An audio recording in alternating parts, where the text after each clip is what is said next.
Young ಡೆಮಾಕ್ರೇಟ್ಸ್ ಇದು ಕೇವಲ ಒಂದು SDPಯ ಯುವ ಘಟಕವಲ್ಲ, ಇದು ಯುವ ಜನತೆಯ ಒಂದು ರಾಜಕೀಯ ಚಳವಳಿಯಾಗಿರ್ತದೆ, ಯೂತ್ ಪೊಲಿಟಿಕಲ್ ಮೂವ್ಮೆಂಟ್. ನಾವು ಈ ದೇಶಕ್ಕೆ ಸ್ಪಷ್ಟವಾದಂತಹ ಒಂದು ಸಂದೇಶ ಈ ಒಂದು ವೇದಿಕೆಯಲ್ಲಿ ನೀಡಲು ಇಚ್ಛಿಸ್ತಾ ಇದ್ದೇವೆ. ಯುವ ಜನತೆ ಈ ದೇಶವನ್ನು ಆಳುವಂತಹ ಒಂದು ವಿಂಗಡದಲ್ಲಿ ನಾವು ಇಲ್ಲಿ ಬಂದಿದ್ದೇವೆ ಅಂತ ಹೇಳುವುದಕ್ಕೆ ನಾನು ಈ ಸಂದರ್ಭದಲ್ಲಿ ಇಚ್ಛೆ ಪಡ್ತಾ ಇದ್ದೇನೆ. ಯಂಗ್ ಡೆಮಾಕ್ರೇಟ್ಸ್ ಒಂದು ರಾಜ್ಯ ಅಥವಾ ಒಂದು ಪ್ರಾದೇಶಿಕವಾದಂತಹ ಒಂದು ಪಕ್ಷವಲ್ಲ ಅಥವಾ ಸಂಘಟನೆ ಅಲ್ಲ. Young Democrats is a pan India movement. ಸ್ವಾತಂತ್ರ್ಯ ಸಂಗ್ರಾಮದಲ್ಲಿ ಯಾವ ರೀತಿ ಮುಕ್ಕು ಮೂಲೆಗಳಿಂದ ಯುವಕರು ಯುವತಿಯರು ಈ ಒಂದು ದೇಶದ ಪ್ರತಿಯೊಂದು ಜನರು ಒಂದು ಪ್ಯಾನ್ ಇಂಡಿಯಾ ಮೂವ್ಮೆಂಟ್ ಆಗಿ ಈ ದೇಶದಿಂದ ಬ್ರಿಟಿಷರನ್ನು ಓಡಿಸಿದ್ದಾರೆ, ಅದೇ ರೀತಿಯಾಗಿ ಈ ಒಂದು ದೇಶದಲ್ಲಿ ಕ್ರಿಮಿಕೀಟವಾಗಿರುವಂತಹ RSS ಮತ್ತು ಅದರ ಪರಿವಾರಗಳನ್ನು ಓಡಿಸುವಂತಹ ಒಂದು ಕಾಲ ಈ ಒಂದು ಪ್ಯಾನ್ ಇಂಡಿಯಾ ಮೂವ್ಮೆಂಟ್ ಆದಂತ ಯಂಗ್ ಡೆಮಾಕ್ರೇಟ್ಸ್ ಮಾಡಲಿಕ್ಕಿದೆ ಬಂಧುಗಳು. ಈ ದೇಶದಲ್ಲಿ ಎಲ್ಲಿಯೇ ಫ್ಯಾಸಿಸಂ, ದೇಶದ ರಾಜಕೀಯ ಸರ್ವಾಧಿಕಾರಿ ಪ್ರವೃತ್ತಿಗಳು ಮತ್ತು ಸಂವಿಧಾನ ವಿರೋಧಿ ಮನೋಭಾವಗಳು ಎದ್ದು ಕಂಡಲ್ಲಿ ಅದನ್ನು ಅದೇ ರೀತಿಯಲ್ಲಿ ಎದುರಿಸಲಿಕ್ಕೆ ಯಂಗ್ ಡೆಮಾಕ್ರೇಟ್ಸ್ ಈಗಾಗಲೇ ಸಜ್ಜುಗೊಂಡಿದೆ ಬಂಧುಗಳು. ಬಿಜೆಪಿಗರಿಗೆ ಯುವ ಮೋರ್ಚಾ, ಕಾಂಗ್ರೆಸ್ಸಿಗರಿಗೆ ಯೂತ್ ಕಾಂಗ್ರೆಸ್, ಪ್ರಾದೇಶಿಕ ಪಕ್ಷಗಳಲ್ಲಿ ಅದರದೇ ಆದಂತಹ ಒಂದು ಯುವ ಘಟಕ ಕೂಡ ನಾವು ನೋಡ್ತಾ ಇದ್ದೇವೆ. ಆದರೆ ಈ ಯುವ ಘಟಕ ಯಾವ ರೀತಿ ಕಾರ್ಯನಿರ್ವಹಿಸ್ತಾ ಇದೆ ಅದನ್ನು ಕೂಡ ಈ ಜನತೆ ಬಹಳ ಸ್ಪಷ್ಟವಾಗಿ ನೋಡ್ತಾ ಇದೆ.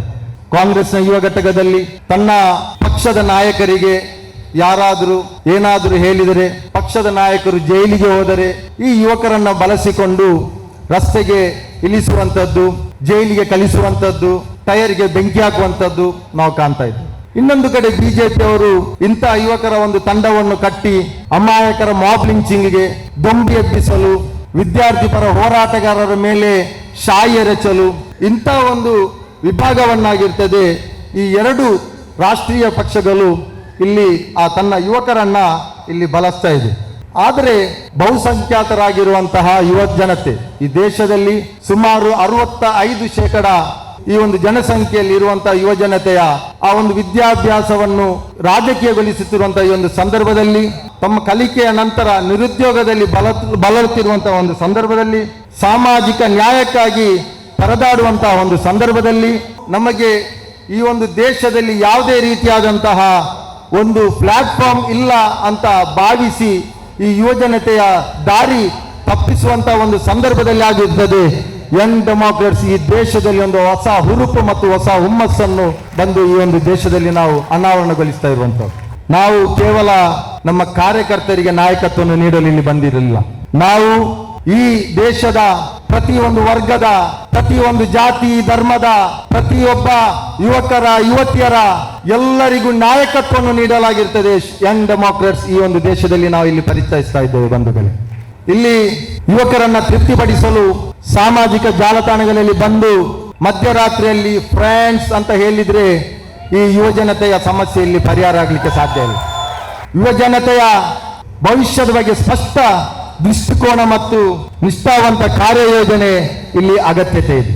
ಈ ದೇಶದಲ್ಲಿ ಆಡಳಿತದ ಯುವ ಜನತೆಗೆ ಅವಕಾಶ ಮತ್ತು ನಾಯಕತ್ವ ನಿರ್ವಹಿಸುವಂತ ಒಂದು ಕಾರ್ಯ ಕೂಡ ಈ ದೇಶದಲ್ಲಿ ಆಗಬೇಕಾಗಿದೆ.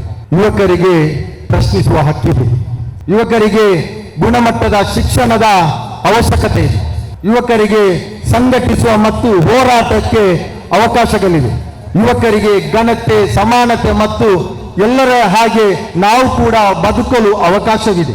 ಎಲ್ಲಕ್ಕಿಂತ ಮುಖ್ಯವಾಗಿ ಯುವಕರಿಗೆ ನಾಯಕತ್ವ ವಹಿಸುವಂತಹ ಒಂದು ಹಕ್ಕು ಕೂಡ ಇದೆ. ನಮ್ಮ ನೇತೃತ್ವ ಕೊಡುವಂತಹ ಒಂದು ಧ್ವಜ ಕೆಂಪು, ಬಿಳಿ ಮತ್ತು ಹಸಿರು ನಕ್ಷತ್ರ. ಕೆಂಪು ಬಣ್ಣ ಧೈರ್ಯ ಮತ್ತು ದೃಢ ಸಂಕಲ್ಪ, ಯುವಶಕ್ತಿ, ಉತ್ಸಾಹ ಮತ್ತು ಬದ್ಧತೆ, ನ್ಯಾಯಕ್ಕಾಗಿ ತ್ಯಾಗ ಮತ್ತು ಹೋರಾಟ ನಡೆಸುವಂತ ಒಂದು ಪ್ರತೀಕ. ಅನ್ಯಾಯದ ವಿರುದ್ಧ ಪ್ರತಿರೋಧದ ಮನೋಭಾವ ಇದಾಗಿರ್ತದೆ ನಮ್ಮ ಬಾವುಟದಲ್ಲಿರುವಂತಹ ಕೆಂಪು ಬಣ್ಣ ನಮಗೆ ಹೇಳಿಕೊಡುವಂಥದ್ದು. ಬಿಳಿ ಬಣ್ಣ ಸ್ಪಷ್ಟತೆ ಮತ್ತು ಪಾರದರ್ಶಕತೆ, ಭರವಸೆ ಮತ್ತು ಹೊಸ ಆರಂಭ, ಶಾಂತಿ ಮತ್ತು ಒಳಗೊಳ್ಳುವಿಕೆ, ನಾಯಕತ್ವದಲ್ಲಿ ನೈತಿಕ ಪ್ರಾಮಾಣಿಕತೆ. ಅದರಲ್ಲಿರುವಂತಹ ಒಂದು ನಕ್ಷತ್ರ ಹಸಿರು ನಕ್ಷತ್ರ. ನಕ್ಷತ್ರ ಅಂದ್ರೆ ಮಾರ್ಗದರ್ಶನ, ನಾಯಕತ್ವ ಮತ್ತು ಗುರಿಯ ಸಂಕೇತವಾಗಿದೆ. ಹಸಿರು ಬಣ್ಣವು ಬೆಳವಣಿಗೆ, ನವೀಕರಣ ಮತ್ತು ಪ್ರಗತಿಯನ್ನು ಸೂಚಿಸುತ್ತಿದೆ. ಭವಿಷ್ಯದ ಪರಿವರ್ತನೆಯ ಪ್ರಮುಖ ಶಕ್ತಿಯಾಗಿ ಯುವ ಜನರನ್ನು ಪ್ರತಿಬಿಂಬಿಸುತ್ತಿದೆ. ಆಶಾವಾದ ಹಾಗೂ ಸುಸ್ಥಿರ ಮತ್ತು ಎಲ್ಲರನ್ನು ಒಳಗೊಂಡ ಅಭಿವೃದ್ಧಿಯ ಬದ್ಧತೆಯನ್ನು ಇಲ್ಲಿ ನಾವು ಸೂಚಿಸುತ್ತಿದೆ ಎಂದು ಈ ಒಂದು ಸಂದರ್ಭದಲ್ಲಿ ಹೇಳುತ್ತಾ, ಭವಿಷ್ಯವು ಮೌನವಾಗಿರುವುದಲ್ಲ, ಭವಿಷ್ಯವು ಕನಸು ಕಾಣುವವರದ್ದು, ಭವಿಷ್ಯವು ಪ್ರಶ್ನಿಸುವವರು, ಭವಿಷ್ಯವು ಹೋರಾಡುವವರದ್ದು ಮತ್ತು ನಾಯಕತ್ವ ವಹಿಸುವವರದ್ದು. ಆದ್ದರಿಂದ ನಾವು ಪ್ರಜಾಪ್ರಭುತ್ವಕ್ಕಾಗಿ ಒಟ್ಟಾಗಿ ಎದ್ದೇಳೋಣ. ನ್ಯಾಯ ಮತ್ತು ಸಮಾನತೆಗಾಗಿ ನಾವು ಒಟ್ಟಾಗಿ ಸಂಘಟಿತರಾಗೋಣ. ಸಂವಿಧಾನದ ಮೌಲ್ಯಗಳನ್ನು ಉಳಿಸಲು ನಾವು ಒಟ್ಟಾಗಿ ನಾಯಕತ್ವ ಈ ದೇಶಕ್ಕೆ ನೀಡೋಣ.